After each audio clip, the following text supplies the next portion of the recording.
Good to see you, man. Dude, good to see you too, dude. That was been a hot minute. Yeah, it has been a hot minute. Yeah. It's Welcome. good to finally be here with you guys. Gentlemen, it's good to have you here, Dagda. Welcome, everybody, to Divephoria, the special NAEU crossover podcast. I'm Drakos, joined by Dagda, joined by MarkZ. MarkZ with several cups. Oh my God, you're a chemist. All right, you're fine. Anyway, if you're new to this, we're going to be having 3 episodes over the course of this tournament. This is going to be the first episode. We'll be covering stage 1, we'll have stage 2, and a stage 3 episode. Don't worry, if you're a fan of Azael and Kobe, they'll be joining in future episodes. For this episode, we'll be talking all about stage 1, some group predictions. We have a special interview with Phroxzon, who is the lead on the balance team. He's going to talk to us about the patches coming up and some other cool stuff too. And additionally, wherever you would normally get the Dive or Euphoria, it will still be available there. Just so you know, because normally I do like Spotify, iTunes, blah, blah, blah, but I have no idea where the Dive is published. I couldn't tell you either. Great. I was going to ask, but I knew you probably weren't the guy to ask. Anchor? I think we're on Anchor.fm / the Dive. Sure. Could be wrong. Wherever you normally get your normal digestive dose of podcast, it's there. We'll tweet it too. Just follow our Twitter. It'll just follow our Twitters. What's your Twitter? Pimp it out right now. This is the time. Twitter.com / the MarkZ with 2 E's. Yeah. Dagda Cass. All right. Yeah. Daniel Drakos. One word. There we go. We'll just have post throw in some lower thirds too. Yeah, I love signing graphics teams up for things that they did not agree to. Yeah, we'll fix that in post. Yeah. I hope it's just a lower third that says no. It's fine. That joke would have been way better if my face just looked like an orangutan. Can we just get that? Can you guys just replace me with a VR model? Yeah. Oh, VTuber podcast. VTuber podcast. We talked about this. It turns out it's expensive. I want to be Rengar. You want to be Rengar? Just get a Rengar? Yeah. Put a Rengar. Yeah, why'd you do it? You could have Ivern Rengar, and I'll put some dots on my face if it helps. You get a little eye patch. All right. All I'm saying, Riot Games, if you could unlock the budget for the VTuber podcast, we'd appreciate it. That's my starting point. But it's time for MSI. So for those of you who don't know, it's the same MSI format as last year. Stage 1, 3 groups playing against each other. Double round robin. In the case of Group C, which is shorter group, as the LCL is unable to participate. They're going to be playing a quadruple round robin, which is sick because that's the NAEU group. And OS. Sucks is what it is. So yeah, it's gonna be cool. But to kick things off, I think overall, let's talk about tournament favorites. Let's just go hot and heavy. Who's winning? Who's winning the whole thing?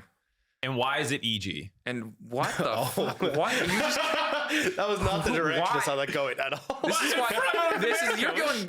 We're shipping you back. This model's defective. This model. Yeah. Where's the other one? Where's the bald one or the tattooed one? I need my other dive. I have no definitive features. Just an amorphous white guy. Just pay him in. Okay. Ooh. Oh, I laughed at that one too much. Anyway, talking about actual thing, I guess I'll go first. I'll call out the one that's easy and obvious. So there's this guy named Faker, and he's pretty good. Yeah. And he's not even the best player on his team, and their team is very good. He might be the worst player on his team, and he's not. Yeah. Yeah. Definitely is the least flashy these days, which is a crazy situation to be in. So I'm going to say right now, for me, coming into this tournament, T1 feel like the free favorites. And that's not because of like the win streak or whatever, even though that is very impressive because I just don't know how much that matters internationally. But they've got the clout. They've got the history. I'm a big Guma fan. I'm a big Owner fan. I'm a believer. I'm a believer in T1. Thoughts, T1? Just to make Dagda feel bad, I'll agree. Thanks, appreciate it. I want the LPL to feel isolated because they might win. They've had that on. It's happened. It's been a pretty incredible streak for them, so I don't want to give them any more.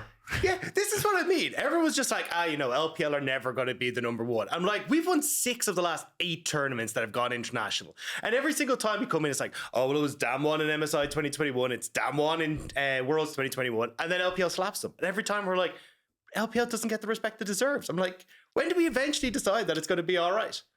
I don't know, man. It's hard. I grew up, on Korean League of Legends. I think that's what it is. It's like just you can't. So many can't get it out of their head. Yeah, I mean, like it's Faker, and if Shaker or Showmaker, and I think that you're right. Like I think that's a super fair call out because you're right. The LPLs continue to show up, and I think that what's weird to me is that logically I know that the fact that the LPL is not consistently better sending region. the same teams. Well, yeah, one, logically I know that based on results, they should be considered the better region. And two, the fact that they're not sending the same team over and over again is an indication of a stronger region, right? Especially because you see so many of these teams at MSI, so many of these smaller regions especially send literally the same team every year to, you know, more or less not a lot of success.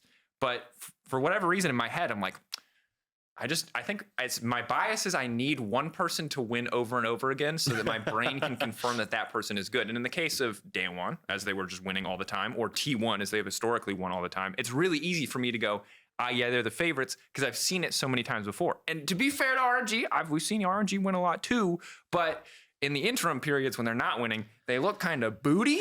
So it's hard. It's hard. We have to put some schedule. respect on it, all right? Look, I just think we have to give the LPL its due respect. I do think it's going to be T1.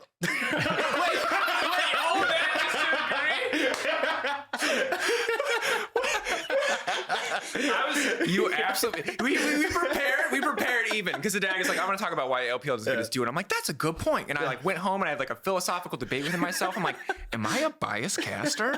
Well, like, no. I was ready to be biased. And I was ready to go in about like, oh, Dagda, here's why you're wrong. Because like so many times Faker's had to put it on his back and do this. And now he's got this backup and Carry is a monster and like they can control the game. And now you just agree. See, I think like there is a bit of a justification, right? Because for LPL, I always look and I go, I think we've got so many teams that like specialize in one set, like certain spot. I think you end up being tested a lot more in a ton of different areas, right? Like you look at top esports and they're like, oh, this is the crazy early game team. You have to beat them, or at least be able to match them at that level if you want to be able to win against them. Then you look at like RNG, for example, who are really good at how they play the map and how they play the mid game. It's like, okay, well, can you catch up with that? And then when we had EDG, when they won Worlds last year, it was like, this is the crazy objective team and really good team fights, and you have to be able to master that strategy to beat them. So we kind of end up with these teams that are really, really good across the board because they've had to play against these specialists. But I think the problem is that as we kind of looked at like LPL finals, RNG's biggest issue is their early game, and you look at T1 and their biggest strength is their early game. So that's where I'm kind of like, yeah, I think that will make it a hype matchup. Yeah. Unfortunately, we're in the Rumble stage, so it'll be a while before we're in the group stage. It'll be a while before the Rumble stage to actually see them toe off. But like, I think the global diversity of playstyle has led to some stuff like this, where some teams like in NA, it was like the Ornn show, baby. Can anyone punish Ornn? He's giga broken. I mean, fair, we can meme Ornn, but it's the same thing in EU. I mean, Broken Blade just kept pulling out Ornn, and people were clearly had underestimated that pick. Yeah, so there's a question right now about like, is everyone just not punishing it, or like is slower with like the Jinx Ornn kind of more scaling option actually? I'm not going to, I came across the LEC to do some of the guest appearances, and I was like, where's Tryndamere? Why does Tryndamere not exist in this region? It feels like you've got all these little pocket metas that I think are going to be really interesting to say when they actually meet up against each other. Yeah, like the Caitlyn was one that was super popular in LCK, and it's like, is Caitlyn just going to crush every bot lane from them? So here's the problem, is that it turns out that in the West, our supports can't play Karma good. Or Lux good. Or Lux very good. Like, they're all right, don't get me wrong. I'm no flame to any of the people who have played that champion, but from talking to players on like playing in the Korean ladder, they're like, Korean supports are built different. And these players don't get the chance to play on like the Ionia server or whatever. So maybe it's the same thing with the LPL supports or the LPL players who are playing on the Korean ladder. But like, just when the average Korean solo queue support and high elo is like doing stuff that makes you go, oh shit, Korean players are nuts. It scares me for when the actual pro players are going to show up and like, you know, blast us with range supports. Because it's hard. Admittedly, I understand why it's hard. You play Leona and you int the lane away, you're still Leona. You play Karma, you int the lane away, you're not even a champion anymore. You're a walking ward. You're like a $300 bag of gold with like a face drawn on with a Sharpie, you know, like that's like all you are. Yeah, like a kick me sign on the back, you know? Yeah. Like, so I don't know. I'm nervous for the West. That's what I will say. But I think the regional metas are going to be cool. Like 3 patches though. So how much of the stuff is actually going to be relevant is going to be the big question. Yeah, I think you got like a long enough period as well though, because like I think like when you look at coming into groups, I think you've got a long time before a lot of the top teams are going to be really challenged. I think there's a couple of easy groups in there. So I think you got a time to kind of see what other people are up to and kind of figure it out. But I think the big one for me is like mid jungle kind of sticks around kind of the same level. So I think at least you've got your core still down. It's kind of the picks around that have changed. Yeah, I agree. Also, like the support meta, I don't think is going to change a ton. Like everyone's still going to be picking mostly tanks. Still need engage, still need tanks. Yep. I think AD carries the big change with like Jinx getting hit base stat wise, because the problem was like she was just a good laner and was insane at scaling, and that's how Aphelios was, and then Zeri got hit as well, and so I think AD carry can have knock-on effects for its role, but sometimes it's also just like, just pick me whatever the strongest one is, 1-2 in the first rotation somewhere, like whatever. Yeah. We'll have to see. We'll have to find out. So we have favorites, but who's your dark horse to really make a run at this tournament? Because like that, when we talk about stage 1, this is the only stage the majority of these teams are going to see. Remember, it's top 2 in each group that go through here to make that top 6. That is the second group stage in this MSI format. Lots of group stages. But who are you guys looking at outside of the easy top 4, RNG, T1, G2, EG, to like make a deep run? Oh, outside even EG and G2. Well, I would say that like I'm more curious about who are that 5 and 6 in Rumble stage, and if you believe in those 5 and 6 to like take games. It's because there's like a pretty obvious like tier. It's like the 1-2 who's gonna win tier, which is like LPL and LCK, and then it's like who's gonna make top 4 tier, and it's like you would expect EG G2, right? But that is actually where more of the upsets have happened. Was like a Flash Wolves of the past would take someone's spot or something like that. So I think that actually is a good way to pose dark horse. Now I need to think about it, because I was thinking we're just gonna lamp slam dunk like G2 is the dark horse. G2 is not a dark horse. Maybe like in terms of winning it all, but that feels. No, I like your too question bold more to me. Yeah. So I'll start off. I think Detonation Focus Me are probably the ones that I'm keeping my eye on. I actually think PSG talent, at least in playoffs, kind of fell off a little bit. And I know from listening to a couple of interviews over there, they're actually struggling with communication a little bit on the team, because they've got the Korean mid jungle and they're not finding ways to really successfully talk to each other. And I think this is a PSG talent, our team that super relies on their AD carry. When AD carry is kind of getting hit a bit, you don't really have those late game scalers. I honestly think Detonation Focus Me could rise up. And we've kind of seen them just like incrementally just getting better and better every time they show up in an international event. So I really think that this could be a time for the Japanese team to show up. I think that's a good point. I think that the big thing, obviously, is that they now finally get to play with Harp rather than having to play with their coach Kazu's support, because they've now waited enough time that's an option. They did lose their mid laner, which is a very big deal, but they have a new Korean mid laner, which is hype, and obviously Yutapon Evi, iconic Japanese players, have been playing forever. I think I could see them definitely making a run. I think that what's sad is that like I look at them and I look at Saigon Buffalo as probably the next 2 best teams, as the 5th and potentially 6th best team in this tournament, because I agree that I'm not expecting a lot out of PSG talent. They don't look nearly as strong as they have in the past. And historically, and you're in a top-heavy region like the PCS, even the LMS before it was super, super top-heavy, and you look shaky in your playoffs, that's like big red flag. Man, you guys are a bunch of doubters. Unified, Kaiwing, Hanabi, they've been good every time. I think I can understand the rallying behind DFM, but for Saigon being number 2 in their region, because GAM actually won, but they're comparing to the Southeast Asian games, and we'll I guess get into group predictions. I don't want to go too hard on this right now, but like DFM versus them is kind of the big question mark in Group A, and then I think PSG. I would still probably prefer PSG over either of those two, though. I would put PSG as the dark horse, because I've seen Unified and Kaiwing and Hanabi pop off before. They did it just last year. They made top 4. That's true. I mean, that's true. So I think they can do it. I just always feel bad for PCS, because it always feels like the really good talent gets stolen. You're just like, a tale as old as time. Doggo's on BLG. We got him. It's just like, it just feels sorry for them. Whereas like you get this incredible talent, and it's like, oh, they look good. Yeah, we'll take them. Yeah, Unified, the Maple, like a lot of the people who did make that run, or excuse me, Doggo and Maple, who were in that run last year, are not there. Year, I mean, you talk about the Flash Wolves have made historic runs. It's like, yes, until they were picked apart. Ooh, that guy's going to coach this team. That guy's going to go here, and then eventually go to North America. The other guy's now going to North America. It's like, it's complicated. You know what I mean? Yeah. Flash Wolves players have a cycle. First, they go to the LPL. Then maybe they come back to the BCS. Maybe not. And then they go to North America. And those are the rules. And I don't write the rules. It's just that seems to be how that's where you go. That's the cookie crumbles. So congrats on Kaiwing. He will be the new TSM 80 carry in 2024, 2025. I mean, I wouldn't mind seeing Kaiwing supporting North America. Yeah. He's good. I like his Leland a lot. Yeah. You know what? Come on down. Someone write him a check. That's how it works in North America. I'll order one of those. That's how I feel every time I'm on a podcast and I'm really excited about a player, and any NA analyst's eyes light up. I'm like, no, bad. But he's good. No takey. All right. I mean, it's cool that you have faith. I don't believe as much in this PSG talent roster. I'd be happy to be wrong. I like the PCS a lot, and I really like the unified Kaiwing bot lane. Yep. So I don't know. I guess I should say Vietnam, but they are the number 2 seed. I don't really believe that. I'm kind of on the dead FM train. So I'm with you. It would be insanely hype if Japan, as a 4 pool. Yeah, they're in pool 4 still.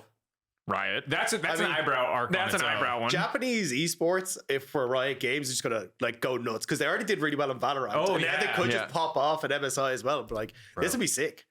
I'm ready. ready. So there's the dark horse, Dead FM, PSG, which is like not the boldest horse, to be fair, Mark. Well, I think the Dead FM call out is one that it's not super bold, but it would be insane still. Yeah, it's true.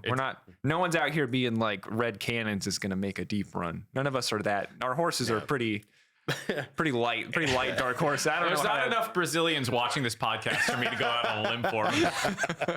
I pandered. If this is a Portuguese speaking podcast, it'd be like, look, I believe. Yeah, what's your Turkish numbers like? That's a good point. Holy Phoenix, baby. All right, been watching him since he was a kid, seen him grow strong. Anyway, Ferret, really believe. Actually do believe in Sarah. We can talk about that. So players, let's talk about players. Let's do group predictions first, and then let's do players because we're skirting around group predictions. So let's just jumble that up a bit. Let's just go straight to group predictions. So let's start with the easiest group, which I think is Group B.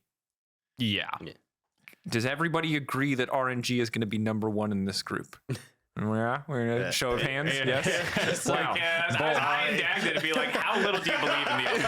Because you already said SKT's better. No, so to be fair, I think RNG are probably the second best team in this tournament. But if you had a strong argument for them coming second in this group because they're just not going to care, but those are the only arguments that I would entertain. Is that like they're just going to troll?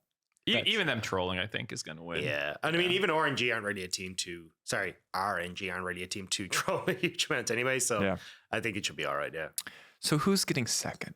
Group B, we all agree RNG, but who's getting second? PSG. Wow, bold. Yeah. I also agree. Universally shared Group B predictions. Exciting stuff. Let's go, lads. This is why this is the easy group, is because Brazil and Turkey have not done well internationally in recent years. There's a period of time where they were like the hot teams for the wildcard regions of like, wow, you got to be careful around them. But it's been a while since then. And to have both of them in the same group, they do have a rivalry, which will be nice. But like, I just don't see them upsetting. I do actually really like the AD carries from this pool though, because I think when you have like Holy Phoenix going up against like PSG Talon, who heavily rely on their bot lane, even RNG kind of like changed up their playstyle to play around bot side now as well. I think that's going to be super hype. And if you end up like, I could definitely see a world where like they just heavily all in on bot side, Holy Phoenix pops off, and you're just like, oh, we've got an upset here. It's a lot of bot focused teams. I mean, I watching Istanbul Wildcats is so funny to me because they just like. And Red Cannons are very similar in the sense that they're just like top lane. You will give your life for a single CS for your AD carry. You will sit in bot lane for 40 minutes and you will prepare that silent queue so we can cheese this one play. Like these guys are top laners. They're like, they do not even going to vote on anything that's going to happen in the team. They exist. They do their job and nothing else. And you've got Red Cannons who are going to funnel their AD carry. You've got Holy Phoenix who's going to play Samira, who's going to play Lucian. Yeah, it's sick. And that's like, bot lane will be hype.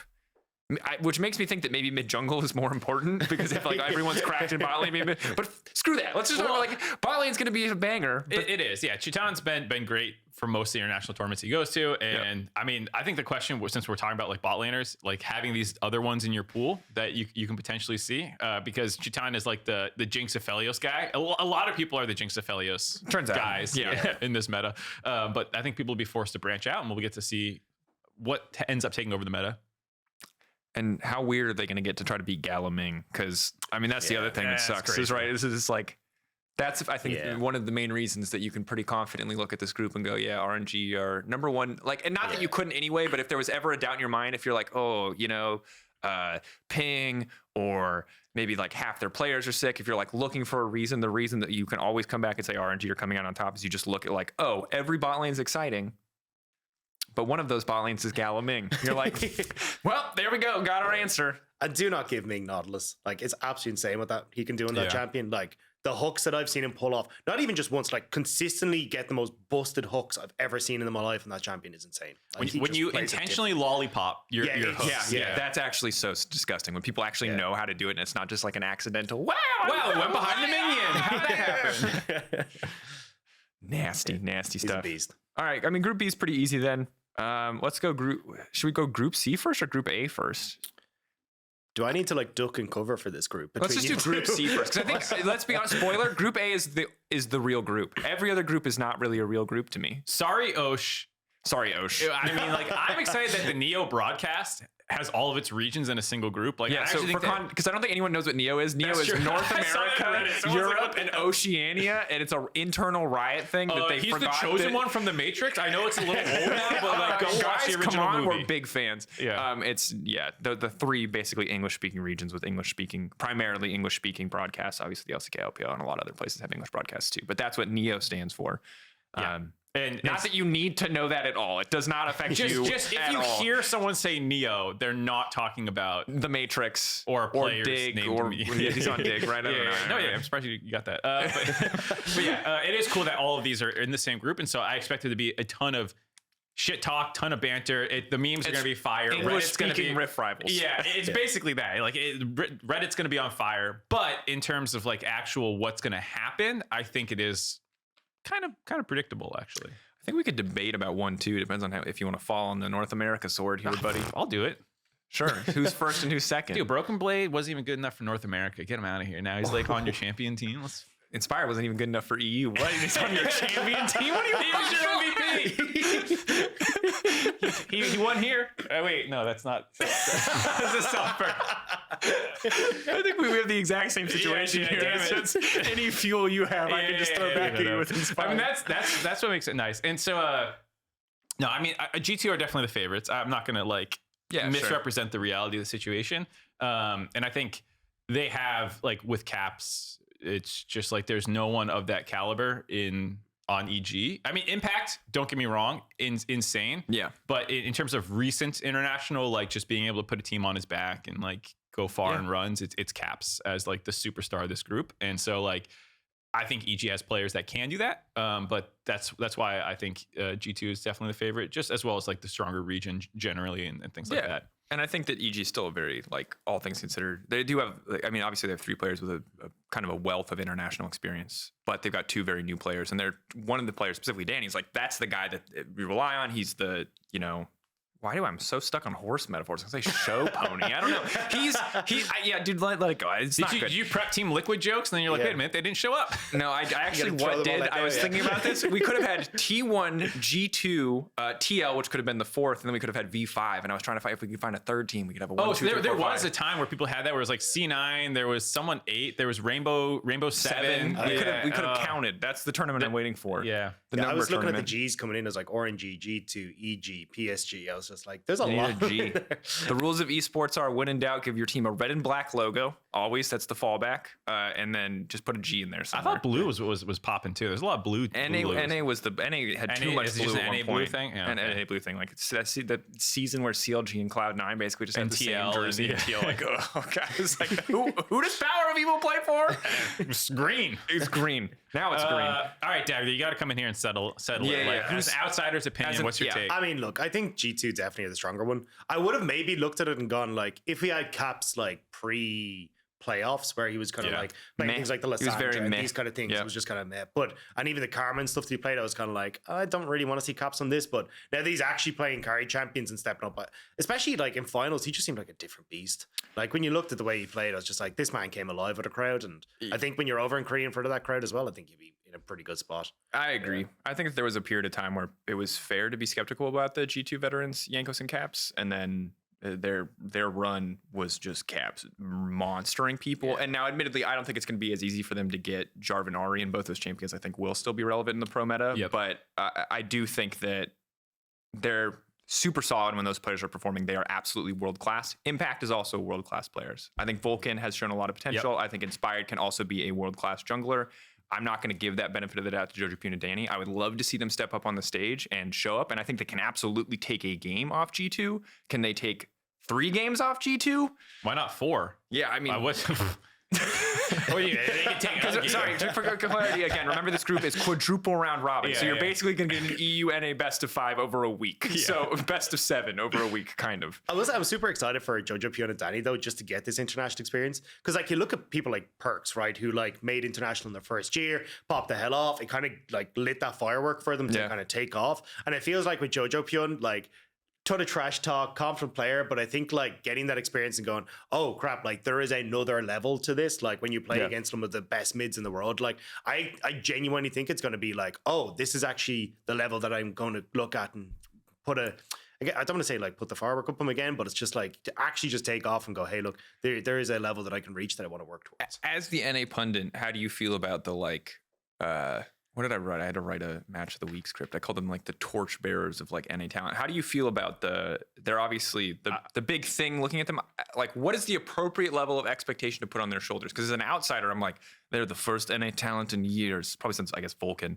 And I'm like, if they win and do good, maybe the NA orgs will finally invest in NA talent. I feel like it's like a really big deal. Is that just an outside perspective? Like, how big of a deal is it if they, as you know, homegrown North American apple pie, even though they're Canada, but like fine, whatever, just like bear with me. Maple syrup, you know, like how much stock should we put in that angle and that perspective that if they do really well, it'll have a huge influence domestically on North America. It's been debated a lot, even in North America, about like what your takeaway should be. Some people were like, see, orgs, you should have been doing this. And other people are like, no, Danny and Jojo are actually like phenoms, you know, like give them their due. And like it's been discussed a lot.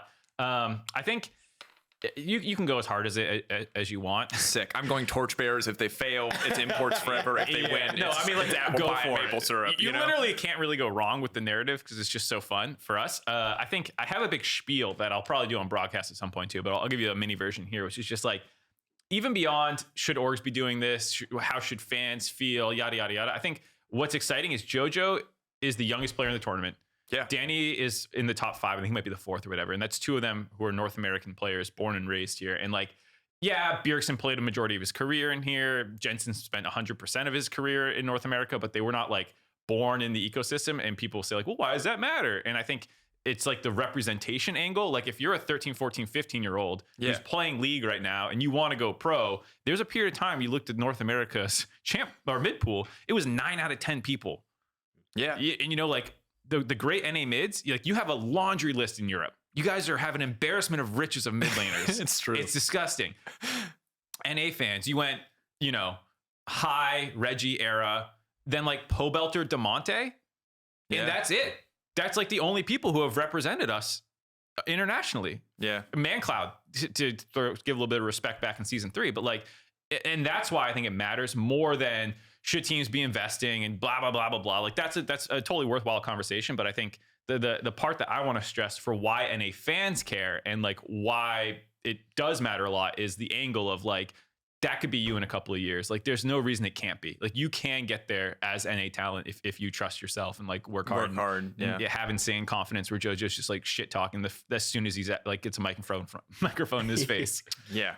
That's the thing is I think that like obviously on the NA EU side of the coin, I am an EU caster, and I like have I'm always when I'm casting, I'm not biased, but the second I'm not casting, I'm like, well, I prefer if EU won, if I had to be honest. But it's just all around better for me in my life and my job experience, and I believe in the boys. I know the G2 boys very well.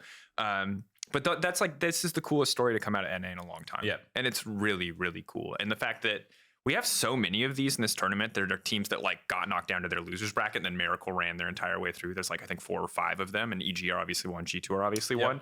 So I hope for EG's sake that not only can they show a good result, but those players can grow significantly. And I hope for Jojo's sake that he gets like 1 or 2. I hope that it's competitive and it's like good and hype in the mid lane so he can keep talking trash. Because I was having this conversation the other day. It's just like, because Perks was the same kind of cocky, and then he did the vacation meme happened, and he was talking about this where he was like, my rise is bad, my Azir is worse. Yeah, he was like, right, I'm G2 Perks. Yeah, but it was like, those are the memes we saw, but understand his DMs were a lot darker place. And he like, and that just kind of like encouraged him never to be on social media ever again. And obviously he is to a certain degree, but like never in the same way as he was, really cocky when he first started. So I hope that that's not Jojo's experience. I know EU fans, they're going to roast him alive. Like, Caps isn't going to talk that much shit back, which is just funny because he's talking shit to Caps, but EU fans are like, out of nowhere. Like Caps didn't ask for this, but here come the EU fans. Like, oh, my boy's in trouble. Time to like go absolutely psycho mode on this kid from America. So we'll see. I hope that be civil, EU fans. That's all I'm saying. Small roast, good. You know what I'm saying? Death threats, bad. Please chill. Glad we need to clarify that. Every time. Just as general life advice as well, not just in the specific scenario. Death threats, just always. Not just Jojo Pune, any player, any person, at all, ever. Let people have their fun. Yeah. I think G2 are the favorites. I think that the thing that they have is some of that experience to lean back on, because like the fourth place finish into lower bracket crazy run for G2 is like, oh, that's good. It's classic G2. Classic G2. For EG, it's like, are they actually good, or did they just get lucky and like get an insanely hot streak? Sure. Yeah, I wanted to get your take on that, because obviously they lost to TL and then they just had that run. It's like, do you think there was like a massive change there, or is it just a case of like, oh, they kind of just figured out how to play against the inner? So they were a scrim god team, all split long, and people kept being like, these guys are nuts behind the scenes, but they didn't win more than 2 games in a row in the regular season. They finished 9-9. So you're like, you guys kind of suck. That's the unwritten rule of pro players. Everyone I talk to is, if you do well in scrims, you suck on stage. Yeah. So it was kind of like getting what was promised finally on stage. So I don't think they were just like, oh, a hot team. Yeah. I think they do things, some good things, like their prep. They got flamed all split long about their drafts, but they actually have a diverse set of drafts. And so when they feel like they're the underdog, they'll go like these insane 5 marksman like troll drafts. But then when they're against a team that they're favored against, they'll pick Ornn and go scaling and late. And so the fact that they can play both is a legitimate strength for them.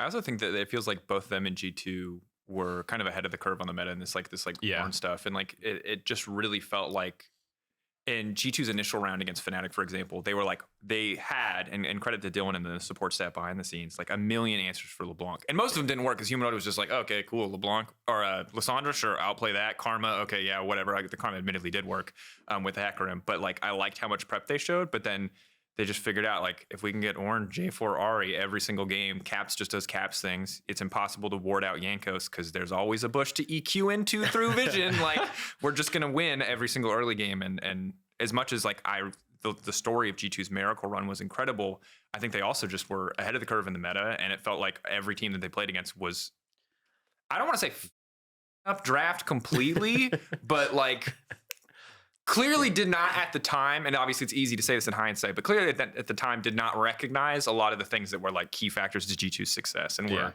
seemed confident in their answers. I'm going to be real sad though if we get into MSI and like Broken Blade's just on Ornn or Sion duty the whole time, because when he was bringing out cool things like the Yone tops, the counter pick and everything, it's like, this actually is kind of cool. Like, I'm down to see some of these counter picks, and I'm like, thanks, let's go. As a fan of banger League of Legends, that sounds great. As someone who wants to see G2 as well, no.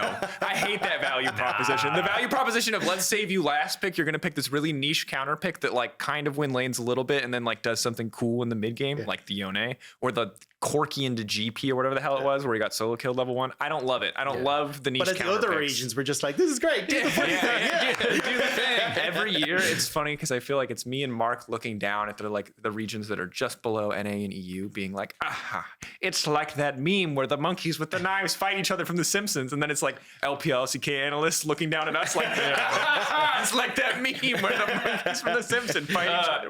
I'll be honest, the NA thing too is like everyone beats up on NA, and like I'm like, we're not that much worse than you guys. Like, like straight up head to head, the record between EU and NA is actually close. It's just always either the best of 5s being much better, and then the tiebreakers. Tiebreakers are just like this knife in the back where you're like, we're doing okay.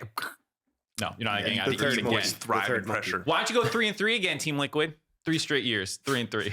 Never out of groups.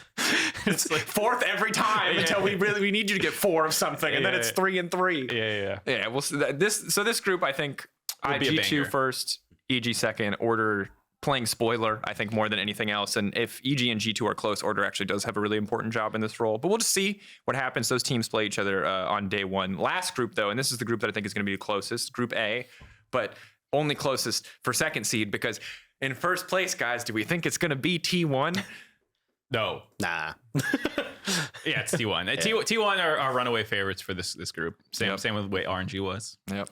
Yeah. I think that's interesting is Saigon Buffalo. Obviously, again, they're the second seed from the VCS, as Gigabyte Marines are playing in the Southeast Asian games, but still appear to be hyper aggressive, crazy champion pools. The VCS as a region is like outpacing everyone in terms of pace of game, at least when you look at amount of kills happening. This is the murder region. They fight people. They kill people. Like, you say a single word at a bar to anybody, they pop off. There's like a bottle like smashed on the side to your What'd throat. you say about me? You just say hi. They're like, what? I will cut you. You're like, damn, VCS, We're gonna calm gank down. you for that. You're like, oh, I didn't do anything. I don't know if you guys saw the presentation that the casters from the VCS it was so had done. good. It Yeah, was I did. sick, Shout out to the VCS casters. They shared a presentation with us all about this team. Made it way easier it was to prep. class. The only thing though is when you have to include a sheet that is just here's how we f***ed up dives. It's just like I don't know if that fills me with a lot of confidence for Saigon Buffalo. You know, It means they're going to be going for it, though. Yeah, but I think that's the big thing. Is obviously we're excited about. We talked already about Denny should focus me in Japan being our dark horse, but I think it's them and Saigon Buffalo really fighting for the second seed. And sorry, Latin America, Team A's Team Ace. I don't believe I like Alone. I'm excited to see what some of the imported talent could do on this roster, but Well, so the one thing I'll say is I don't think Saigon Buffalo and Detonation Focus Me are so much better that they can't drop a game. Oh, sure, to absolutely. A's. And so I yes. feel like in a lot of ways, A's could be really important in the group in terms of like getting that upset win that then tilts what could be an even matchup maybe between the other two teams. So they'll be important, but yeah, I think it's DFM and It's a Saigon for two-horse race for second. yeah. We're on horses. It's a horse-themed day. I got you. I can't let it go.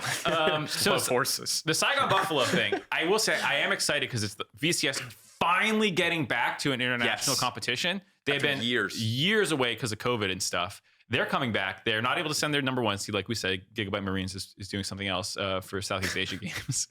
But don't laugh at me.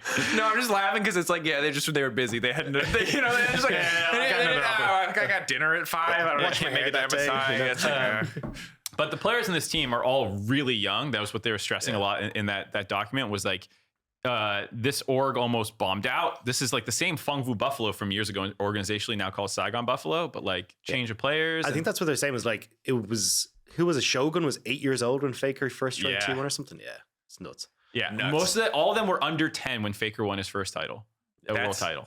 I feel so old. I was like in college, like getting drunk, like oh my god, Faker, Yeah. So we're talking about. I don't know if there's a region that this matters more to than Vietnam. Everyone obviously cares a lot, but I think for Vietnam, finally getting back on the international stage with a bunch of young players, just want to go out there and prove themselves. So like, I think it'll be DFM, but like, I think I'm like, everyone's like an anime fan and like is a fake LJL fan who doesn't watch their games during the regular season. And then like they show up and they're like, Japan, we like it. Yeah, Attack on Titan's great. I'll vote for them. And like, I actually want Saigon Buffalo to get out. Yeah, I think it would be.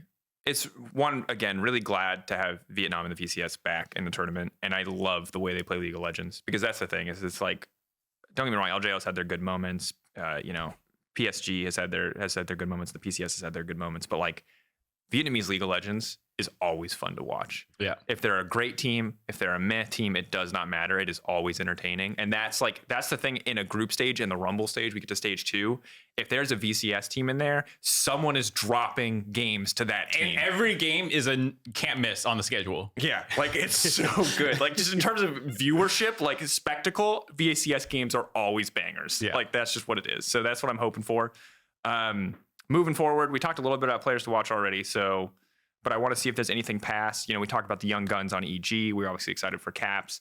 From the LPL, LCK perspective, in this case LPL, is there anybody that you're really watching on RNG? I know this first stage isn't going to be like the place where they really flex or show up or like are as challenged. But just in general, is there one player that we need to be watching on RNG? Definitely for RNG, it's Xiaohu. I think Xiaohu's been absolutely insane. Like, it's not even, and I think this is probably a similar conversation that we'll have if we end up talking about like Faker and stuff like that. But it's like, it's not so much as like hands are absolutely insane. It's just like the way he thinks about the game and the way he plays the game is really, really cool.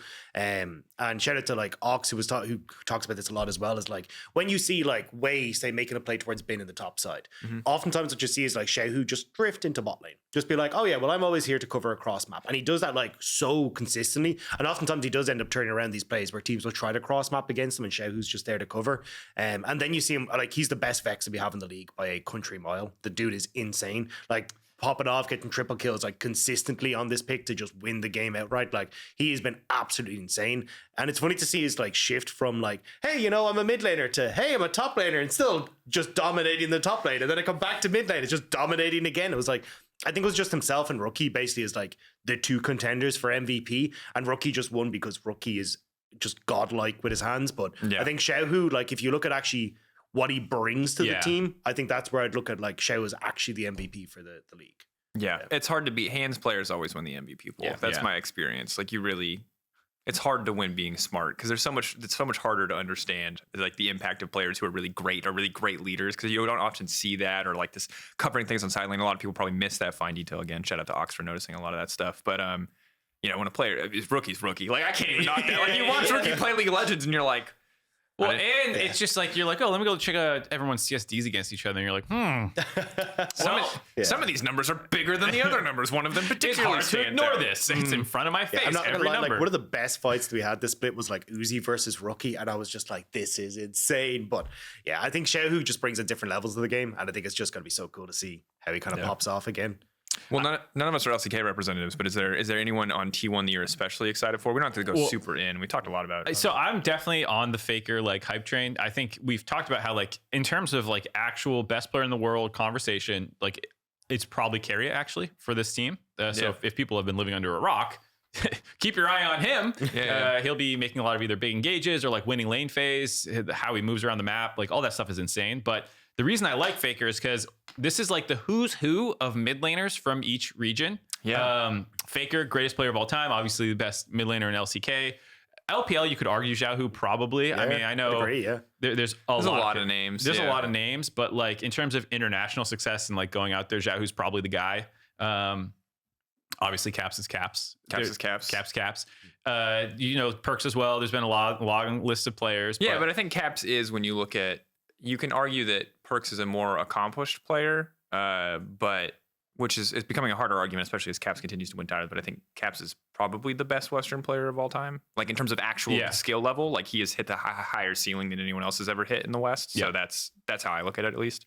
Yeah, for sure. So like you have the who's who, and that what I think was so funny is like all those people were confirmed to be going to MSI, and I was like, oh man, TL's like gonna do this like lower bracket final weekend. We're gonna get Bjerg. It's gonna be the most historic mid laners, everything. And then Jojo Pune's just like, Fortnite kid, what's up? It's so funny, just like torpedoed that whole narrative by himself. No, but I think that makes it even better. You know what I mean? Like he sniped the guy that was quote unquote supposed to go in Bjerg. Yeah, you know? I think it's just going to be a who's who battle of mid lane. Like once Rumble stage, not as much, but like when you get into I always mess up Rumble and group stage 1, not as much. Stage 2, yes. Stage 2 is when you're going to see just every game is an insane mid lane matchup. Yeah, I'm ready for it.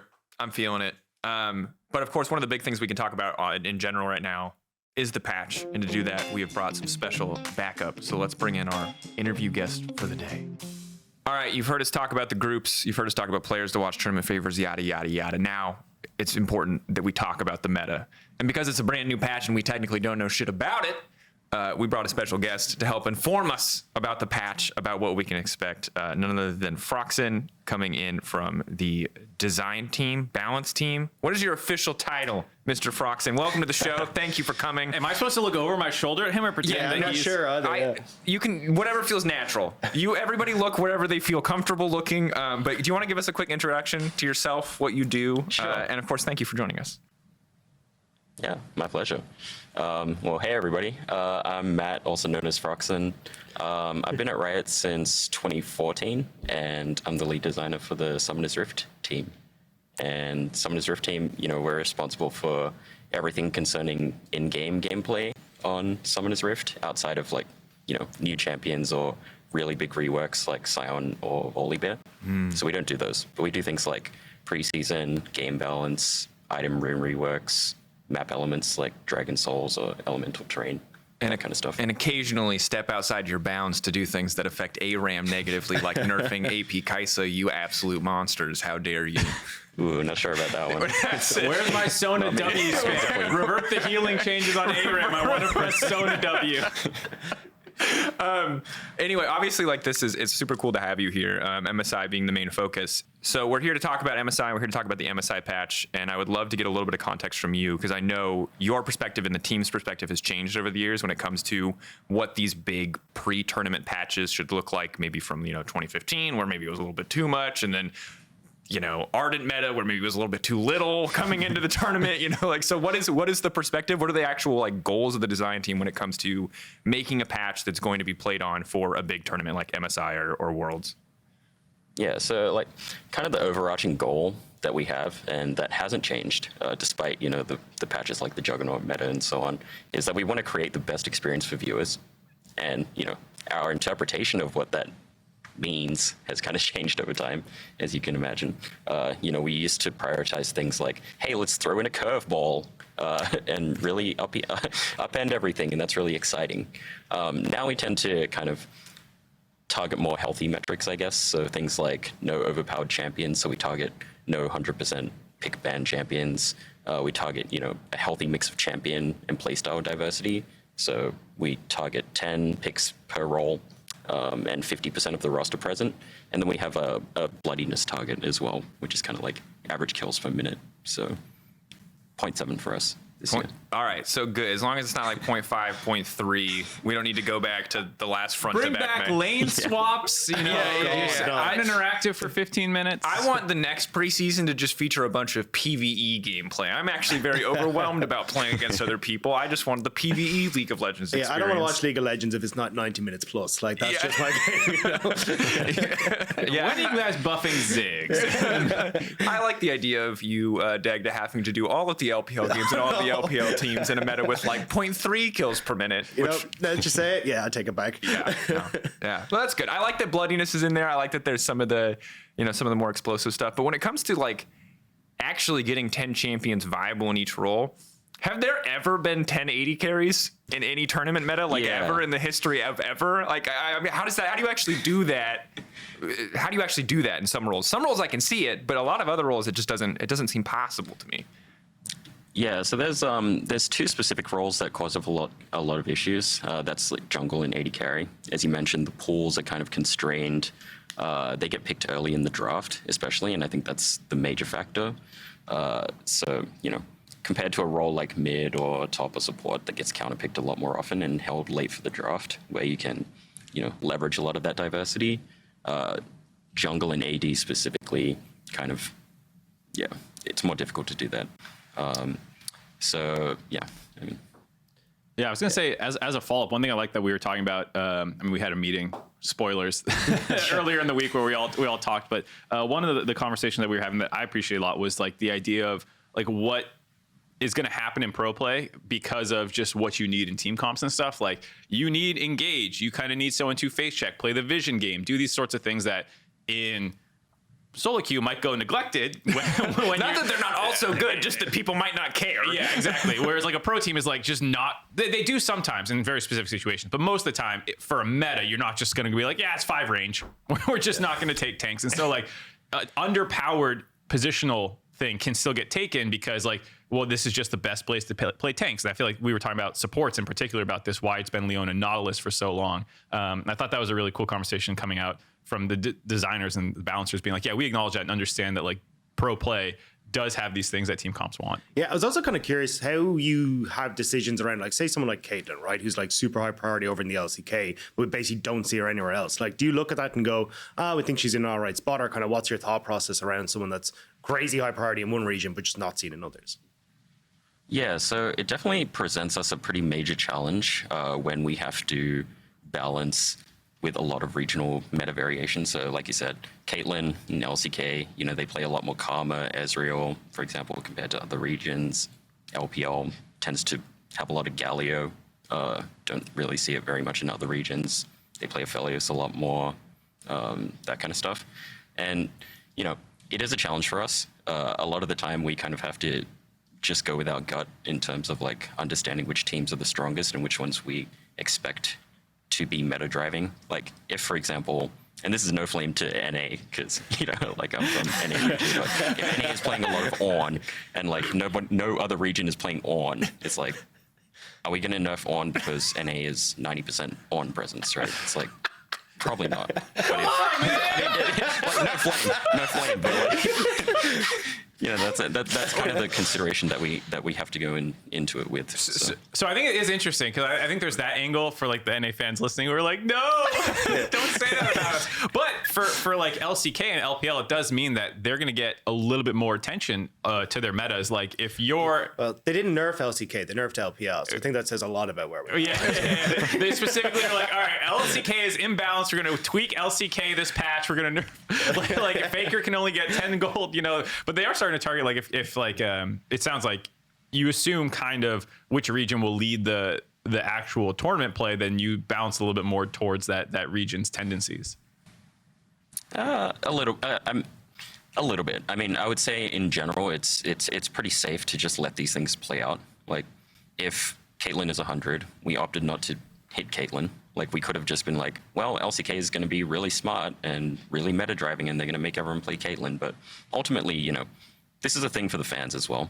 Fans want to see the regions clash with the things that they prepared and they were particularly strong at going into playoffs. And if we just, you know, like torpedo the entire thing by just being like, hey, we think this is strong and you're wrong, that kind of like does a disservice to the fans as well. So it's like, it's kind of just like going back to the whole original like goal of our approach to balance. It's like we want the best experience for the viewers. Yeah. And that is one way that we can create that, right? When it comes to these big patches, is it hard to find the line between, because like you said, NA Ornn, like in that example, you're not going to worry about it. And it's like, you know, KR Caitlyn, it might be a problem. It might just be a Korea thing. Like how do you find that line between this is, let's say, as objective, or at least as objective as possible, objectively OP, versus this is a regional niche pick that they just happen to excel at, and it's their individual player skill versus the like raw power of the champion that is present there? Yeah, so like a lot of the time we look at trends, and you know, I sent you guys something a little earlier, which was like looking at some of the trends for the champions, right? It's like, hey, how did this thing, you know, go during playoffs in the early portions of playoffs compared to the later portions of playoffs where we would expect, you know, the better teams to be? And a lot of it is like, hey, how did we see the trends move during the season? And yeah, we can kind of gauge, get a little bit of extra information to like inform our decisions there. And that's one of the main ways. Yeah. And that's super cool. And I don't want to leak this document, but what this document essentially looks like is it's like, hey, this is what this champion's win rate looked like when everyone was playing it, and this is what it looked like in the top 4. And it makes it really clear. And you can see skill champions. Just for example, there's a line item on Lee Sin, and when everybody's playing Lee Sin looks pretty trash. But then when we go to like top 4 Lee Sins suddenly, or different regions Lee Sins, you see Lee Sin suddenly explode. No surprise to see that, like, you know, LPL has some pretty good Lee Sin players. LCS, LEC maybe not as strong. And you can see where some of the decision making comes from when I see Zeri, and it's just a line across at 100% all regions, all level play. It's like, oh, that's why she got hit pretty hard recently. Yeah. So super cool to have the context that it is this, you know, this mix of factors. Obviously, it's not exclusively pro play. It can never be exclusively pro play, but that you guys are tracking all these big leagues, and also the context of different team skills within their own league, which I think is a cool thing to see too. So it's not just the LCK, it's the LCK, but also the top 4 in the LCK, the top 4 in the LPL. Yeah, I think it is really cool. And one thing I want to hop back to a little bit, if you don't mind me jumping around here, is what you said about balancing what you think is strong versus what's being played. And there's almost this inevitable push and pull between pro players who kind of want to always play what they're already comfortable on, versus viewers who want new things. And so like you can go too far sometimes, or there's times where you think something's strong and pros just aren't playing it because like, why not? Like the funniest example of all time for me was rework Aatrox, who was busted, but the community, including pros and stuff, just thought it was dog water. And then, you know, you guys like are like, here we go, we'll put some buffs on it, and you put some buffs, and then it's giga busted, and then you nerf it back to the release state, and people are like, it's still broken. And it's like, it was the funniest thing for me, and it just like, it kind of defined the meta for a couple of years, but I think it does speak to like this, how like you have to, do you ever like be like, we know this is strong and people aren't realizing it, so we're just gonna give it a little nudge to like open people's eyes? Like, is this something that you're looking at during heading into metas? Most definitely. We have this a lot, and I want to say a lot. So we have a lot of indicators that kind of tell us when a champion is kind of higher power level than what we think is sustainable. So these are things like, like historical win rates when they were at a certain presence, like certain skewed changes that we've done, like certain item changes. There are things like Caitlyn in season 10, for example. It was like going into Worlds, if you remember back then, it was like Caitlyn was 100% in playoffs, basically, or leading into it, but she had not been changed really. Like she hadn't been changed for like a while, and she was like growing in presence.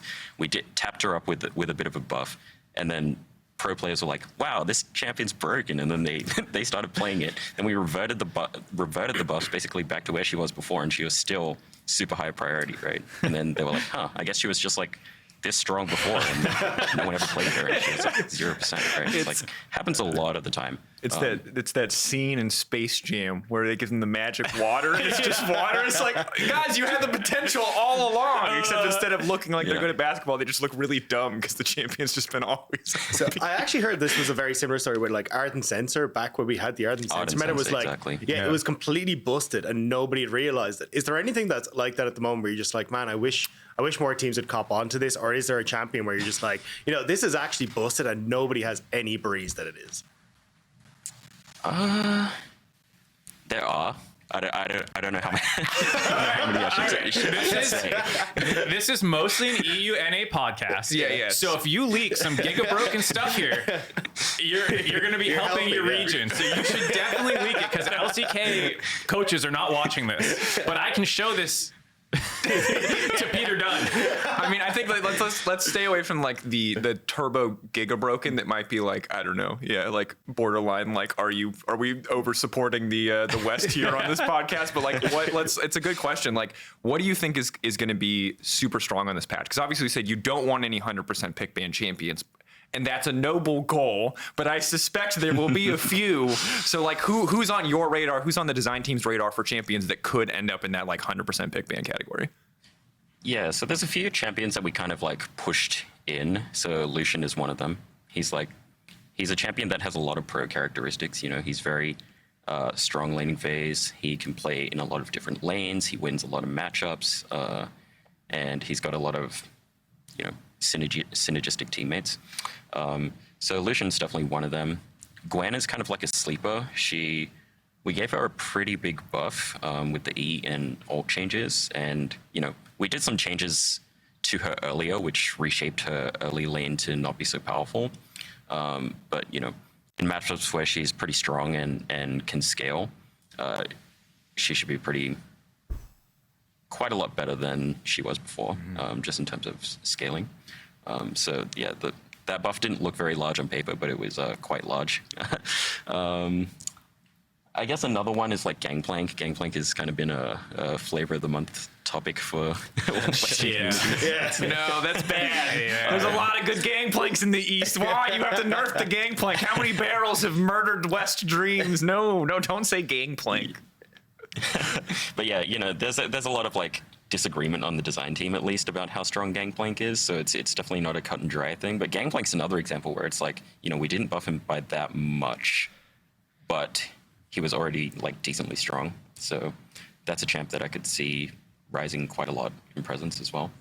And then there's like some speculative picks, the Ivern and mid that LS keeps touting. There are some pretty strong AD mids that you could AD picks that you could pair with Ivern, and Karthus, I guess, Rengar maybe. Ooh, I like when Karthus. Well, actually, wait, no. I hate when Karthus is good if I have to play League of Legends. But when I watch League of Legends, I generally don't mind because I feel like the ult is a very cool ability. Playing against Karthus, I hate more than anything. Karthus has just such an insane clear speed at the moment. It's actually nuts. Like I would be very surprised if we don't see him. Yeah. There you go. And maybe sneaking in a bot lane pick depending on. Tyler, the LCL isn't here. I'd say for sure we'd have some Karthus bot lane, but like maybe Vietnam will pull out some Karthus bot. Like you got to be ready for it. Any of those kind of like global picks that get a little stronger, like these are perfect for like doing random stuff to top teams from wildcard regions. Like it's just like Exactly. 5-man top, perfect. Here comes your Karthus ult. Oh no. Okay, all right. So ready for some of that stuff. I'm excited for Rengar. I'm curious if that's going to come through. I'm not excited about Gwen, just because I find her horrific to play against and experience. Oh, as a play-by-play caster, you don't want to go through the snips and the... she did the snip. Yeah, it was easier when her E was just broken because I knew she auto won every lane. But if she have to, oh god, it's just she's immune, and then I gotta say she's immune, and then she's not immune at a certain point, and then like it's hard to pay attention to that, and like there's a lot of needle jokes, but not a lot of them are okay for broadcast. It's like it's rough, you know. Gwen is a hard champion to cast as a play-by-play. Past that, though, there was one other topic that I kind of wanted to explore before we let you go past like some of these picks that could show up is the idea of like what is optimal in pro play, or what pros believe is optimal versus like, I don't know what the balance or design team thinks is optimal, or maybe what is objectively the strongest picks in in League of Legends. And I think you guys probably usually have a pretty good grasp on that, given that you probably have more data than anybody else. What's your take on this? Like what pros are doing? Because I think most of us look at what pros are doing and go, they're right, they're correct, they're pros, they know what's going on. But like, how does the team feel about that? Yeah, so I think one thing is that part of the magic of League is kind of just the constant innovation and finding these undiscovered picks that we don't even know about. And honestly, like if we made a patch and the patch was instantly solved, I don't know if that would be a better experience for everybody, to be honest. There's a lot of intrigue and interest and just general player satisfaction that comes from, hey, I found blue build Ezreal, back in the day, and it was just some random like non-pro person, and then the pro was like, oh yeah, like this Reddit armchair analyst was like, oh, they found this really sick build, maybe we should try it in scrims, and they play it and it catches on. It's like those moments are kind of what makes League special.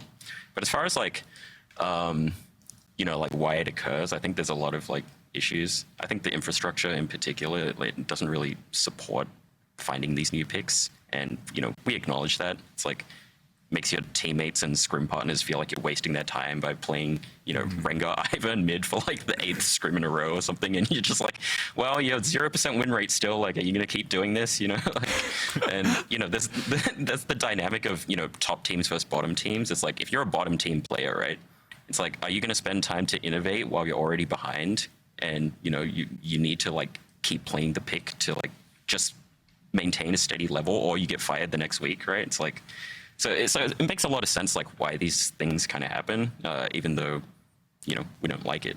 But it is what it is. It is. There's a lot of dynamics. Like even on the idea of pick ban and presence is like, oh, we banned it because it's annoying more so than it's strong sometimes, where a champion is kind of coin flippy and you'll be like, yeah, I just don't want to play into your LeBlanc because then I have to play a skill matchup. Either I'm playing Syndra or I'm taking Lissandra, and like, I just don't want to do that. So LeBlanc's permaban. Or, well, you didn't want to practice against it, right? You don't want to find a counter. It's like Pantheon in whatever season that was. It's like, oh, it's better to just ban Pantheon than spend, 30 scrim cycles trying to figure out like a counter or how to play with Pantheon. Yeah. And that's another thing that's like underrated, right? It's like your team needs time to learn to play around like Kog'Maw level 11 or like KO level 11. It's like, well, we're going to be sacking every lane prio for the first like 15 minutes of the game. Like, I hope you're happy with getting dived like for the 4th time in a row while I'm scaling up. It's like, I mean, it does feel like that thing that it's just, it's not always worth the cost. Although I wish it was. And I think that this is one of the things, like the League of Legends patch cycle is, you guys patch a lot. Like ultimately, even if there are small patches, there's a lot of patches. And I think in the pros playing, and you know this better than anyone, Mark, because you've actually spent a lot of time behind the scenes. I'm just sometimes a fly on the wall for a lot of these scrims. But pro players are just like, there's the psychos out there. The guys who are like solo queue grinders all day, every day. It's Caps when he's feeling it. Bwipo, I think, is one of these people. There's a lot of the pro players, and I'm sure there's a ton in the East that I just don't know about, that are like finding weird shit all the time because they love it on a personal level. Yeah. But those are the only pros I think that find, like Zanzara, that find new weird picks. It's because like they have a personal love for doing that. I worked with Quas, and he was like the Swain guy. And like, he got like challenger in Venezuela with like 300 ping playing Swain. And so like when you join the team, you're like, I guess we'll try and find comps to put Swain in because you're like the best Swain in the world. But then like, your whole team is kind of bending backwards to make some of these weird things work. And you get into more social dynamics than it is like power at that point and comfort and things. Plus, I think Drakos made like one pretty interesting point there also, is that we balance a lot, right? So it's like, if a pick is really strong, but it's unconventional, chances are we're going to balance that. Roaming top Lulu? The value in Oh god. exactly, right? It's like, yeah, exactly, like Smite top Janna, right? It's like, oh, should I spend the time practicing Smite top Janna if the balance team's just going to patch it out by the time I've mastered it, right? So it's as far as from the game design front goes, it's like there are two things that I think kind of also contributing to this problem. One is the patching thing, and the second is that even if a team does find a good solution, we don't give good tools to protect innovation. So it's like, let's say you found Rengar Ivern mid. It's like, oh, you can just ban Rengar and waste 40 hours of work, right? Yeah. It's just, so we're not exactly helping on that respect. I mean, there's ways we could protect it. But I also can't knock it though, because solo lane Pyke made it past your radar for 1 or 2 patches, and G2 won a international tournament. So I'll just pray that the next time it slips through, it's NA or EU I've seen it on the flip side. I was actually talking to Brox about this. He spent ages practicing this Jax jungle because he was convinced it was broken. I was like, this sucks. I'm not playing this. And then we did to his next match and they banned it. It was like, oh well, that works. I spent my entire life training. Someone leaked your scrims. Shit! don't bring up scrim leaks. That's the NA special right there. The Tyrus back in the day. I do have one question on a personal level, less from the design team. What was your favorite meta that for watching for you of an international tournament? Even if pros hated it, everyone memes on the Juggernaut meta because it was kind of from a competitive integrity angle a bit of a disaster. But it was Darius Pentakills. That was the free Pentakill tournament. Yeah. So do you have any that stick out in your mind? It's well, maybe design goal wise, maybe we whiffed, but damn, was it fun? I definitely liked the Juggernaut meta. I would say that I actually kind of liked Kai'Sa Xayah meta, even though that was resident sleeper for most people. No, I think Kai'Sa and Xayah, they're pretty skillful champions, right? The thing I didn't like was the Urgot Aatrox match top lane. Urgot Aatrox to call it 90% of the games. Yeah, that was pretty bad. But the Kai'Sa Xayah aspect of it, I think, even though most people were very bored of seeing those two champions every game, I did enjoy seeing the pro players play that champion. I was like, wow, these players are just Giga Smurf better than me. Yeah. I'm with you on Kai'Sa Xayah. When we swapped to hyper carry Jinx Aphelios, don't get me wrong, I get why these champions are picked, but I miss Kai'Sa Xayah immensely because it's so skill intensive and it's so flashy. And that was an era where you had 80 carries roaming to mid to try to snare on Xayah or whatever. And you have these huge outplay moments. And yeah, it was in solo queue and watching it a million times over, maybe not as fun. But then the second it was gone and I had to watch late farming 80 carries again, I was like, wait, no, it wasn't that bad. Please, sir, please bring it back. 80 carries participated. They could actually fight bruisers and stuff. No, I feel you. That was a great time. I think I miss mage bot lanes a lot. If you want to talk about bot lane diversity, that was a time where it was there, and I think all the 80 carry players cried it away. But I thought the Swain bots, the Pyke Swain combos, the GP Pyke combos. The Vlad combo wasn't that intense. No, Vlad was really boring. Vlad was hilariously boring. W. Unleash. Yeah. I gotta say, anytime top carries are viable, anytime you get Fiora, Jax, Camille, 2018 Worlds, that is probably my favorite meta because the triple lane carries, when you have 3 threats, those are always dope. So hint. I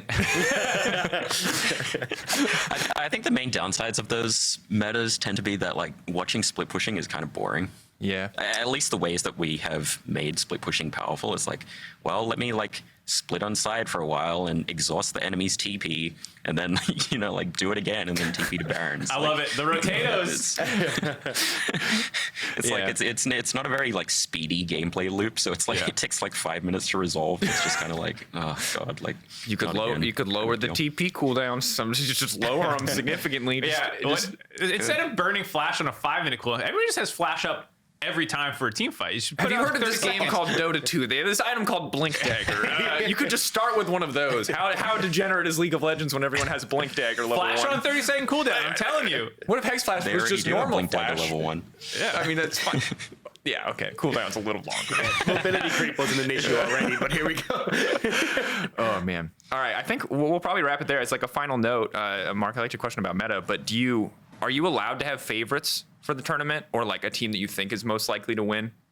Are you allowed to have? I don't know if that's considered like. I can't imagine that's considered bias. You're not in esports, so who's your favorite to win it all, Mr. Phroxzon? I mean, the favorite is pretty clearly T1 in my opinion. Going in, they just looked so dominant. But they did, didn't they, Dagda? They didn't look dominant. Did you like watching them, Dagda? Sorry, continue. But I don't know. I don't know if that's the rest of the teams just like kind of being not so great from all the roster swaps and stuff. But definitely by the eye test, they look pretty damn powerful. So did Damo. I mean, RNG looks pretty strong too. I will say. There you go. Yeah, I think you covered both there. You say LCK LPO, I think the fans are going to be happy. If you really come out here and say NA, they're going to be concerned. But you also said that you're not banning Ornn if it's good in NA, so that made me happy. That was my favorite part personally, or nerfing Ornn. So yeah, dude, thank you so much for taking the time to talk us through that. I'm excited to see if any of the high power picks that you talked about come through, or if there are any big sleeper OPs that none of us have seen, if you guys can get caught off guard. But yeah, thank you again for taking the time. Yeah, welcome. Thanks for having me. All right. Thanks again to Phroxzon. Difficult name to type. I'm going to spell it now. Phroxzon, if you're looking for him. Phrockzen.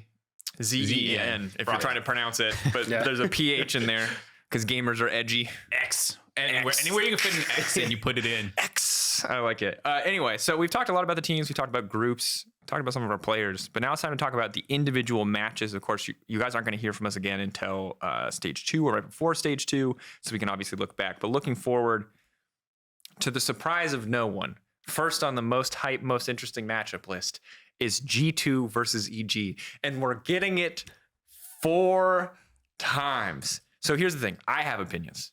Mark has opinions, but we're biased. Does Dagda have opinions? Well, That's the thing. That's what I want to know. I want to know. This is going to be the decider, right? Like, this is how you just shut up either side. Whoever wins this, it just feels like it's indisputable who's won this. You say that, but we always find a way to dispute, and then there's memes about it being always disputable. week 2 NA memes, you know? Yeah. So, Dagda, as an outside perspective, having looked at both of these teams, who like, how do you expect this game to play out? We've already talked to the G2 are the favorites for the group, but like, who are the biggest factors? Who are the players that you're looking at? Like, what are you most interested to keep an eye on in the game itself? Yeah, I actually think this is a really interesting matchup just because you look at G2, it's like Jankos and Caps as the mid jungle, right? Like, and they're not a team that's particularly active in the early stages. They're much more about, hey, we're going to like play towards objectives and set up that and make sure we're getting a really strong mid game. And then you look across at EG and they're kind of like, hey, how much resources can we funnel into Danny? Like, can we get this guy up and running? So it feels like it's kind of that counterweight of like, okay, well, can Danny be set up to basically be the major carry in these team fights, or are G2 able to get like the objective control that they have, which I think is better and like play through that. So I think this is going to be a super interesting matchup. I think I think I lean on the side of G2 just because I think the mid jungle being able to like flex a bit onto Danny in the bot lane is going to be really hard. But I still think like EG, like this isn't a like clear cut, oh, G2 are going to win. I still think if Danny actually gets the ball rolling, I think EG can take over in team fights. I think I big agree. I think for people who hadn't watched the lower bracket run from EG, even when they were 3-0ing and like winning games in 25 minutes, like Danny died level 2, level 3 multiple times. He dies a lot in lane. Yeah. Him and Vulcan. They are not, like, it's not like they're let's just say they're not great laners. Like you can exploit them. And I think for Targamas and Flack, that's what's going to be like the question for me, especially with the bot lane meta changing a little bit with picks. Danny's at his best in like mid to late game team fighters who can have agency in team fights and can pop off. So like Tristana was a big one. His Zeri got a ton of pentakills. His Jinx is obviously insane. And we don't really know what the meta is. And if it's just like immobile standard front to back team fighters, that's actually not as good for him, despite him being insane. Well, maybe it is, but he's young. We haven't seen everything out of him. But he's like 1v9. I will carry the game if you spoon feed me, especially on these picks. I don't know if the meta will be good for that though.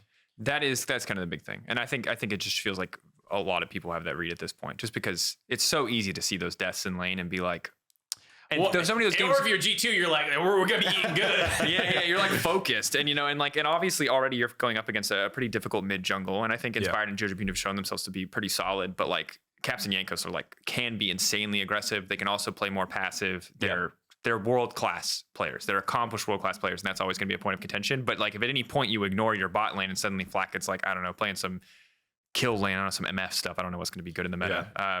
and they're actually just down, there's a point where you are too far down. And while they've never really hit that point in the games that they were able to 3-0, that point does exist. And there's going to be a point where like you just do not have time or resources to get Danny to that point where he can carry. And he's fantastic in that position, but there's just going to be a world where you can't get him there. And those are the games where I feel like EG just falls apart. I feel like a little side story for this as well is like the Polish jungle matchup again, because I'm actually really excited to see this, especially for Inspired. It feels like you kind of got a bit to prove, right? MVP, then you go across to NA. It's like, I made the right choice. Like I'm just want to smack EU out of the competition and show that EG has this. Like, I think that's just going to be really sick to see. I feel like if there's ever a time for Inspired to pop off, like these games are it.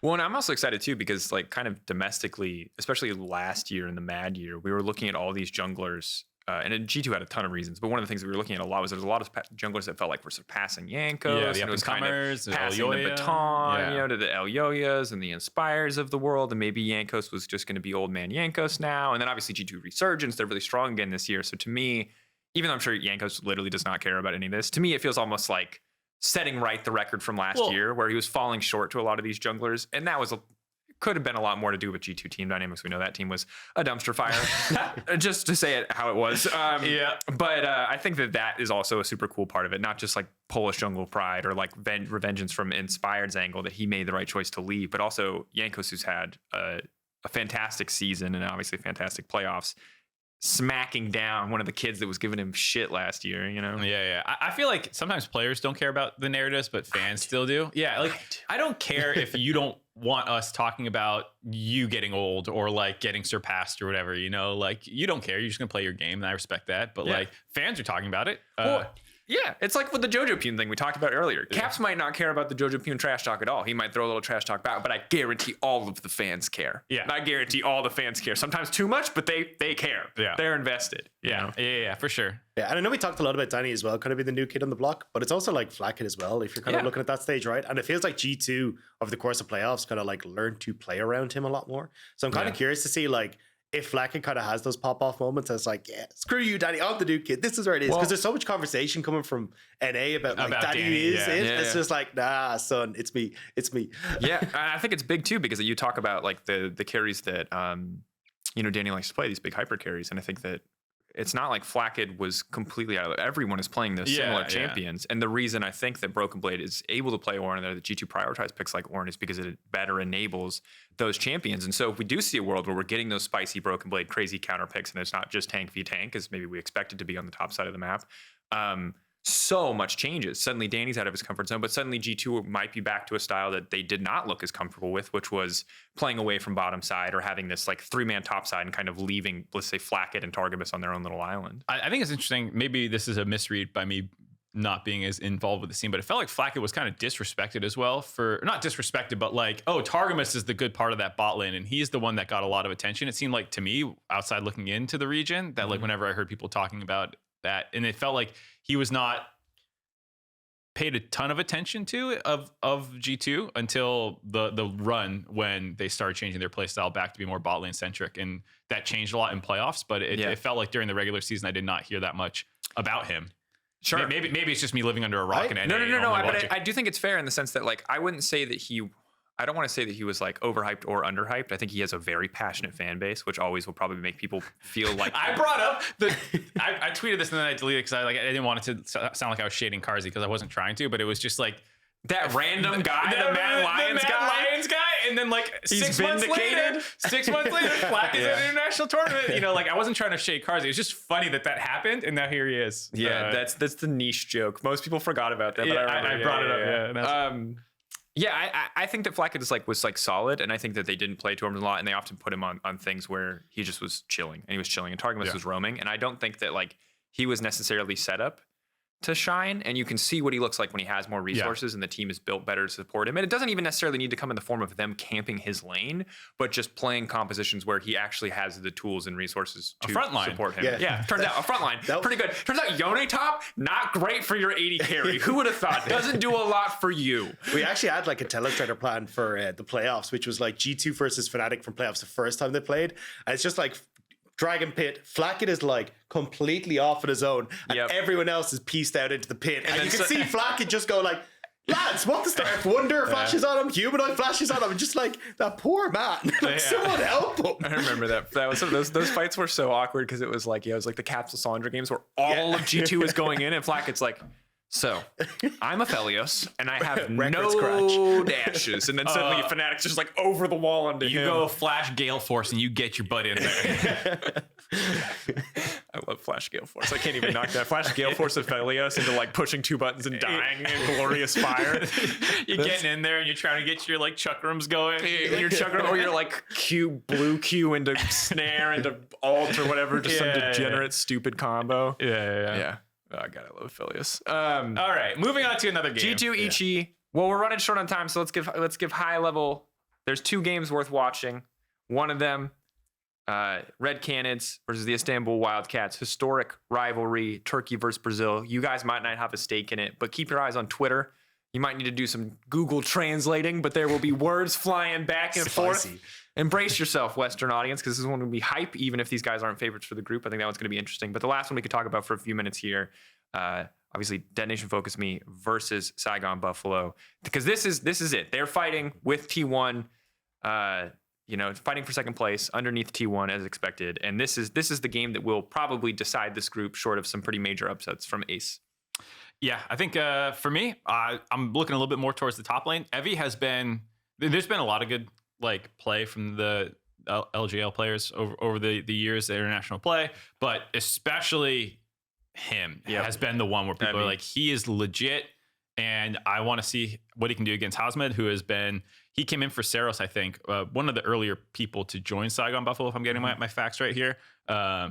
So he is also going to play a lot of crazy stuff in the top lane, a lot of carries. His most played, Jace, Gwen, Vayne top is his 3rd most played this season. So yeah, you can get a little feel for what kind of shenanigans are going to be going on in the top lane, I bet, because you always have like the Urgot for Evie and like these kind of like weird things. Yeah, I'm ready for it, like to see how weird it's gotten to, and to see what else is going to get pulled out on the new patch, because it is going to be. That's the other thing too with the meta. We talked to Matt about this earlier too. There's going to be a lot of new stuff that we weren't necessarily ready for, and Evie's always never been a stranger to busting out new wild stuff, and obviously VCS has never been a stranger to busting out. Like they're the Xin mid region. That was the first popular pick when their server came out. So I'm not here to knock it. Yeah, I'm super excited. I think the player I'm also watching on DFM is like Steel. I think he's been here for a while, and I think it's good to see him kind of bring out some of because we've seen a lot of Nocturne from him. I think even having like the counter pick of the Poppy and stuff as well is always super interesting to see how he can try to set up different plays. And then Udapon as well in the bot lane has just been stellar, like for such a long time as well. It does feel like just pound for pound, every time I see Detonation Focus Me like show up at a main stage, it's just like this team looks substantially better than they did. I think the biggest question mark is just the new mid laner for DFM, right? Yeah, Ron. Yeah. The fact that they lost, and I can't believe I'm blanking on his name. The big Ari player who's gone now. Arya. God. Is it Arya? No, throwing them all under the bus. I'm so sorry. I know what you're talking about. They changed out their mid support from last. Yeah. The support is a positive change because Kazu was obviously not the support that they wanted to be playing. Arya. Yeah. I was like, wait, big Ari player. His name can't be Arya. You said Arya. I was like, there's no way. I knew that he had played on DFM, but I didn't know if he was the last one. Professional. Because Arya was a beast, and I think that's like the biggest question mark for me is like, how do you try and slot in there? But I think for Saigon Buffalo, it's just more so like, how do they hold up in lane? Because I think when I was watching them against Gigabyte Marines, there was like a couple of times where they looked a little bit shaky with like the way they're positioned in lane. And I think if you start to give these early leads to Detonation Focus Me, I mean, we've seen them, like the stats that are coming out for this team, like they just destroy early game and then bottle you, like completely body you late game. Like it feels so hard to win against this team if they've got this early. Yeah, I think that's what's always made DFM stand out compared to a lot of the other emerging minor regions, was that they had a pretty solid actual like mid to late game macro sense, and that's not going to change even with Arya being swapped out and stuff. Like you still have the same coaching staff. Evie and Steel have been there with Udapon for like 5 years, and even though they swapped Gang as well, like I think that they can all get on the same page if they are getting these leads in the early game. Completely agree, and that's something we've seen because we've seen so many teams start off with strong early leads. I think back to I think it was actually Red Canids last year against I think LNG, where they played like Zed mid and it was useless and they were winning early game, but then it all just fell apart because they couldn't close that game out, right? And that's That's the struggle. You have to be able to do that, and that's one of the things that makes DFM such a threat, and we'll see what they can do against Saigon Buffalo. Those are our matches to watch. You can tune in this Tuesday. It's 10 a.m. If you are in CET, PST, it is 1 a.m. Early morning or late night, depending on where you are at. If you are in DGen hours in NA, shout out to you. This is your perfect viewing bracket. If not, sucks. It is what it is. Brace yourself. Wait for Worlds, baby. Wait for Worlds. It's going to be better. The game 4 of the day, EG versus G2, going to be an absolute banger. Tune in for that one. This has been episode 1 of Divephoria. Thanks again to MarkZ and Dagda for joining me, as well as Matt Phroxzon. God, I love your name so much. I'm sorry. Forgot how to pronounce it then. Remember the X, Phroxzon. Shout out to Phroxzon. Good life, Phroxzon. Anyway, this has been the episode 1. We'll see you guys later. Watch MSI. Woo!